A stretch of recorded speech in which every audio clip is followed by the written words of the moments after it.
সারা দেশে আগুন জ্বলে উঠছে, চট্টগ্রাম রণক্ষেত্র। কারণ একের পর এক শিশু ধর্ষণের খবর আসতেছে।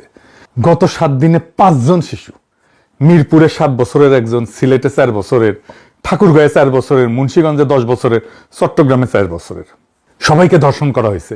নির্মমভাবে রামিসাকে হত্যা করা হয়েছে। 2019 থেকে 2021 এই 3 বছর আইন এবং সালিশ কেন্দ্র হিসাবেই প্রায় 2778 জন শিশু ধর্ষণের শিকার, যা গত 10 বছরের মোট সংখ্যার প্রায় অর্ধেক। 2020-এ 1018 জন শিশু ধর্ষণের শিকার হয়েছিল হাসিনার আমলেই। আমরা তো 5 জন দেখে হাহাকার করতেছি, তাই না? দেখেন কত কত সংখ্যায় ধর্ষিত হয়েছে।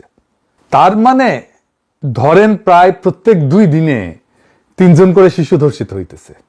ভিকটিমদের বয়স দেখলে স্তম্ভিত হয়ে যাইতে হয়। 49 ছিল 0 থেকে 6 বছরের, 94 জন ছিল 7 থেকে 12 বছরের। চিন্তা করতে পারেন, 103 জন কিশোরী। গত 10 বছরে অন্তত 318 জন শিশু ধর্ষণের পর হত্যার শিকার হয়েছে। হাসিনা মায়া কান্না করতেছে, ওর নাকি খুব কষ্ট হইতেছে, ওর আমলে সবচেয়ে বেশি হয়েছে। দেখেছেন, এইটার তো একটা সামাজিক রাজনৈতিক একটা কারণ আছে, কিন্তু একটা প্যাটার্ন দেখা যাচ্ছে। এই সবগুলো ঘটনা মিলে কিছুদিন ধরে কিছু ঘটনা ঘটতেছে। আমি এক এক করে আপনাদেরকে বলতেছি। শিলং সালাউদ্দিনের একেবারে মাটিতে হুতায় দিছে। দেখেন পাবলিকে ভুয়া ভুয়া করতেছে চারপাশে ঘিরে ধরে।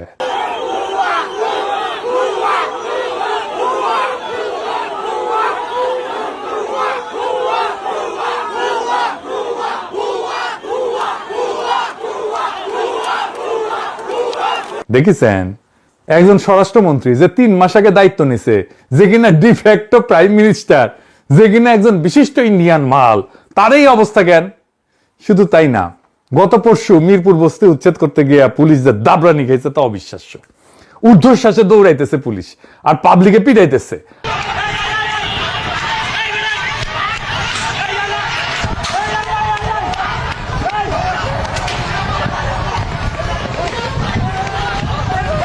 হাসিনার পুলিশ দাবরানি খাইছে 3 টার্মের পরে, আর বাংলার লুথার কিং এর পুলিশ দাবরানি খাইল 3 মাসের মধ্যে। রামিসার হত্যাকাণ্ডের বিচারের দাবিতে সারা দেশে হইতেছে বিক্ষোভ। দেখেছেন?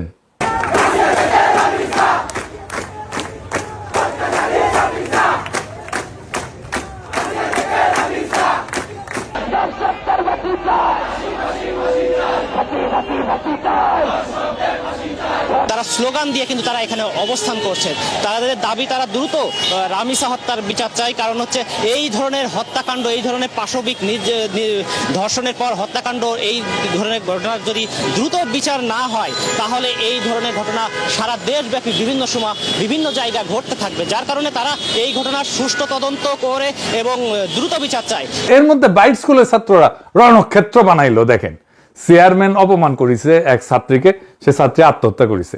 দেখেছেন কি অবস্থা করেছে চেয়ারম্যানের? ব্রাইট স্কুলের চেয়ারম্যানের অবস্থা আপনারা দেখতে পাচ্ছেন। উদ্ধার করতে গেলে ব্রাইট স্কুলের চেয়ারম্যানকে শিক্ষার্থী অভিভাবকরা এভাবে মারধর করেন এবং পুলিশ উদ্ধার করতে গিয়ে হিমশিম খান। চট্টগ্রামে কিন্তু কোনো রাজনৈতিক দল নামে নাই, নামছে সাধারণ মানুষ। আমি খোঁজ নিয়ে জানছি লীগের পোলাপান কিছু ঢুকিছিল এই চান্সে, ওরা তো চান্স নিবেই। কইছিলাম বিএনপি রে যা আসেন ডলা দিয়া ওগরে ওগরে আপার কাছে পেটে দিই না, তখন ওদের ভোট লাগবি, ভোট এখন খাও মারা। এই শিলং সালাউদ্দিনের সব হ্যাডম ফুস করে নিবে গেল। দেখেছেন? এরপর উই আর মন্ত্রণালয় চালাবার পারবি? সে স্টেডিয়ামে যায়, ভুয়া ভুয়া স্লোগান উঠে। সে ভিকটিমের বাসায় যায়, ভুয়া ভুয়া স্লোগান উঠে। তার পুলিশ খায় দাবরানি, উই শেষ। রাস্তায় আজ থেকে শিলং সালাউদ্দিনের পদত্যাগের দাবি শোনা যাবে। আমি কয়ে দিলাম, দেখেন আজকে থেকে শুনবার পারবেন। মানুষ উৎসাহ সহকারে সাপোর্ট দিবি। আর এটা শিলং সালাউদ্দিন অ্যাচিভ করেছে জুলাইয়ের সাথে গাদ্দারি কইরা। মানুষ হেভি বিলা হয়ে আছে ওর উপরে। ওকে পাইরা ফেলতে পারলে মানুষ মহামজা পাবি। 1 সপ্তাহ অন্তত 5টা আলাদা ফ্রন্টে সরকারের কর্তৃত্ব চ্যালেঞ্জ হয়েছে, আর এইটা ক্ষমতা নেওয়ার 3 মাসের মধ্যে। এখন দেখেন সরকার একা। ইউনূস সরকার কিন্তু এমন বেড়াছাড়া করে ফেলে নাই। আমি কইতেছিলাম এই সরকার জনগণের সমর্থন হারাইতেছে দ্রুত, তার ভিজুয়াল সিগন্যাল পাইতেছেন এখন সবাই। দেখেছেন? বাংলার লুথার কিং দেশে ফিরে কইছিল নাগরিকের জন্য নিরাপদ জীবন নিশ্চিত করবে। এটা ছিল তার সেন্ট্রাল স্লোগান। এটা নিদারুণ ভাবে ব্যর্থ হয়েছে। যাই হোক, আমাদের শিশুদের জীবন কেমনে নিরাপদ রাখবো সেটা নিয়ে আলাপ করি।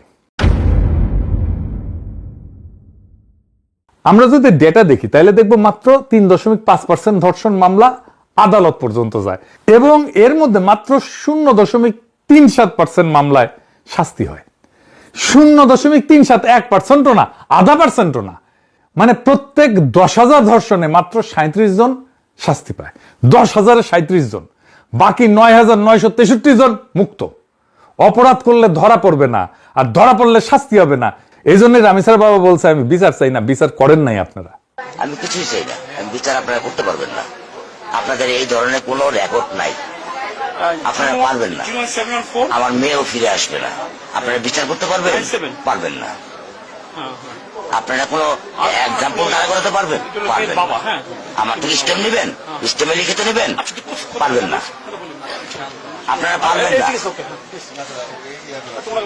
আপনারা পারবেন না। এটা বড় দিব 15 দিন, এরপর আরেকটা বড় কোনো ঘটনা পড়বে, এটা ধাওয়া করে চলে যাবে, শেষ। শেষ এটা। শুনেছেন 2024-এর জুলাই আগস্টের পর সরকার বদলাইছে দুইবার, একবার না। কিন্তু আদালত, পুলিশ, উকিল এই কাঠামো এটা বদলায় নাই। 15 বছরের অবিচারের যে মেমোরি, যে স্মৃতি জনতার মনে আছে, অপরাধীর মনেও আছে। সেই জন্য রামিসার বাবা বলে আমি বিচার চাই না, আর যে অপরাধী সে অপরাধের পর অপরাধ করেই যায়। আমাদের বিচারের হার 100% করতে হবে। বিচারের এডিটেড ফুটেজ প্রচার করতে হবে, রায় হবে প্রকাশ্যে। বাংলাদেশে বাঙ্গুদের মধ্যে একটা ধারণা আছে দ্রুত বিচার মানে অবিচার। শুনেন শিলং সালাউদ্দিন কি বলে। আমরা এখন মধ্যযুগে নাই, আমরা আধুনিক যুগে। আইন সংস্কারটা একটা চলমান প্রক্রিয়া। সমাজের চাহিদা অনুসারে, সময়ের চাহিদা অনুসারে সকল আইনকে আপ টু ডেট করতে হয়। আবার কিছু কিছু ক্ষেত্রে এটাও চিন্তা করতে হয় যে খুব সংক্ষিপ্ত বিচারের মাধ্যমে আবার অবিচার করা হচ্ছে কিনা। শুনেছেন আমেরিকায় 6 মাসের মধ্যে অধিকাংশ বিচার সম্পন্ন হয় কেমনে? বাংলাদেশে কেন 5 থেকে 7 বছর লাগবে? আসিয়ার মৃত্যুর পর তদন্তের সময়সীমা 30 দিন থেকে কমায় 15 দিন করছে এবং বিচার শেষ করার সময়সীমা 180 দিন থেকে কমায় 90 দিন করছে। 90 দিনের মধ্যে বিচার করতে হবে সবগুলো কেসের। মামলা কেন দেরি হয় জানেন? আসেন সেটা একটু দেখি। ফরেনসিক ক্যাপাসিটি সবচেয়ে জরুরি এবং এটা নিয়ে কেউ কথা বলে না। বাংলাদেশের ন্যাশনাল লেভেলে একটাই ডিএনএ ল্যাব আছে, ঢাকা মেডিকেলের NFDPL। 2006 থেকে মার্চের 2025 পর্যন্ত প্রায় 35,000 স্যাম্পল আসছে 10,885টা মামলা থেকে। 35,000 স্যাম্পল 10,885টা মামলা থেকে। তার মানে একটা মামলা থেকে 3টার মতো স্যাম্পল আসছে, যার মধ্যে 65% হইতেছে ধর্ষণের মামলা। সিআইডির একটা আছে আলাদা। এই দুইটা দিয়া পুরা দেশের কাজ চলে। ফলাফল কি? 2024-এর শেষ পর্যন্ত 789টা মামলার তদন্ত আটকায় আছে শুধুমাত্র ডিএনএ রিপোর্টের জন্য। তাইলে চিন্তা করেন, শুধু ডিএনএ রিপোর্টের জন্য মামলা আটকায় আছে বছরের পর বছর। ভিকটিমই মারা যায়, সাক্ষী পাল্টায়, আসামি জামিনে বাইরে হয়ে যায়। আর দেখেন এপ্রিল 2025-এ নতুন অর্ডিন্যান্স করছে, ধর্ষণ মামলায় ডিএনএ টেস্ট বাধ্যতামূলক রাখা হয় নাই, যেটা 2020 সালে সংশোধনীতে বাধ্যতামূলক রাখা হয়েছিল। তার মানে বিচারের ভিত্তিতে উঠাই দিল ইউনূস সরকার। কেন? কারণ ল্যাব নাই, রিপোর্ট নাই।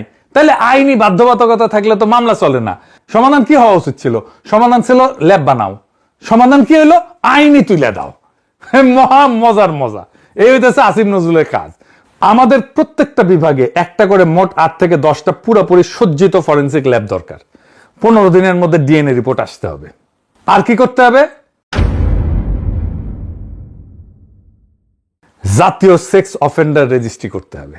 যাদের শাস্তি পায়, যে সমস্ত অপরাধী, ওদের পাবলিক ডেটাবেজে ওদের নাম, ছবি, ঠিকানা, অপরাধের ধরন এগুলো সব থাকবে। স্কুলে চাকরি দিতে গেলে, মাদ্রাসায় হুজুর রাখতে গেলে, গৃহশিক্ষক রাখতে গেলে, বাসা ভাড়া দিতে গেলে, এতিমখানায় কেয়ারটেকার রাখতে গেলে, দারোয়ান রাখতে গেলে চেক করা যাবে। ইন্ডিয়ায় আছে NSDO বলে, আমেরিকায় আছে, আমাদের কেন থাকবে না? আর একটা জিনিস, শিশুদের উপরে যারা যৌন নির্যাতন করে তারা ভিকটিমের পরিচিত, বাসায় অ্যাক্সেস আছে বা শিশু চেনে এমন কেউ, এটা সামলানোর জন্য কি করা লাগবে? অপরাধীর পরিবারকে পাবলিক করে দিতে হবে। অপরাধ নিশ্চিত হবে, পরিবারকে পাবলিক করে দিতে হবে, ভিকটিমকে না। দেখেন এখন কি হয়, গ্রামে 4 বছরের মেয়ে ধর্ষিতা হয়েছে, মেয়ের পরিবার গ্রাম ছেড়ে পলায়, মেয়ে স্কুল বদলায়, নাম বদলায়, ছোট বোনের বিয়ে আটকায়, বাবা মসজিদে যাইতে পারে না, ধর্ষক সে গ্রামে থাকে। তার পোলা একটা স্কুলে পড়ে, তার মেয়ের বিয়া হয়, পোলার বিয়া হয়, জীবন চলে।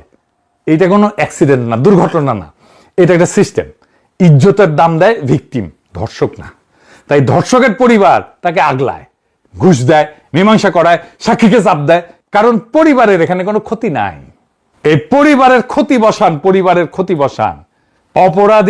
অপরাধ নিশ্চিত হইলে, শাস্তি হইলে ধর্ষকের নাম, ছবি, ঠিকানা পাড়ার মোড়ে বোর্ডে টাঙাই দিতে হবে। 10 বছর ধরে থাকবে ওখানে, বাবার নাম, ভাইয়ের নাম, পোলার নাম সব, মায়ের নাম সব। পোলার স্কুলে নোটিশ যাবে ওর বাপ ধর্ষক, ভাইয়ের অফিসে নোটিশ যাবে যে ওর ভাই ধর্ষক। ওয়েবসাইটে সার্চ দিলে প্রথমেই আসবে এইটা, ধর্ষকের পুরা পরিবার মানুষ জানবে এইটা ধর্ষক পরিবার। গ্রামে যেমন ডাকাত পরিবার থাকে না, এরকম ধর্ষক পরিবার থাকবে পাড়ায়, আমরা জানবো যে এই হচ্ছে ধর্ষক পরিবার। এতে কি হবে? 3টা কাজ হবে। 1, পরিবার নিজেই পাহারা দিবে তখন এরকম কারো খেসলত থাকলে। 2, লজ্জা এটা উল্টায় যাবে, এখন লজ্জা যায় নিচের দিকে মেয়ের শরীরে, মেয়ের পরিবারে, এখন যাবে উপরের দিকে ধর্ষকের পরিবারে। 3 নাম্বার, ভিকটিম মাথা তুলে হাঁটবে, ধর্ষকের বাবা মসজিদে যাইতে পারবে না। বাংলাদেশে শিশু ধর্ষণের সমস্যা আইনের না, সমাজের। আইন আছে, কড়া আইন আছে, কাজ করে না কেন? কারণ সমাজ ধর্ষককে আগলায় রাখে, পরিবার ধর্ষককে আগলায় রাখে। সমাজ আগলায় কেন? কারণ আগলানোয় সমাজের কোনো নিজের খরচা নাই তো, সমস্যা নাই তো, খরচা বসান ওইখানে। ধর্ষকের পরিবারকে ধরেন, বংশকে ধরেন, পাড়াকে ধরেন, সবাইকে দায়ী করেন। এটা কোনো নতুন বুদ্ধি না, এটা জুডোর প্র্যাকটিস। প্রতিপক্ষের জোরই প্রতিপক্ষের বিরুদ্ধে ফেরায় দেওয়া। এই সমাজের জোর কোথায়?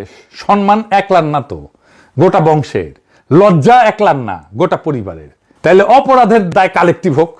যেই সমাজের সব ভাগাভাগি, সেই সমাজের দায়ও ভাগাভাগি করতে হবে। এটা ছাড়া অপরাধ কোনোদিন থামবে না। আমাদের শিশুদের রক্ষা করার জন্য এর চাইতে উত্তম কোনো পথ নাই, এই পথ গ্রহণ করতে হবে। আর এই অপদার্থ স্বরাষ্ট্রমন্ত্রী ইন্ডিয়ান মাল শিলং সালাউদ্দিনকে বরখাস্ত করতে হবে। ইনকিলাব জিন্দাবাদ।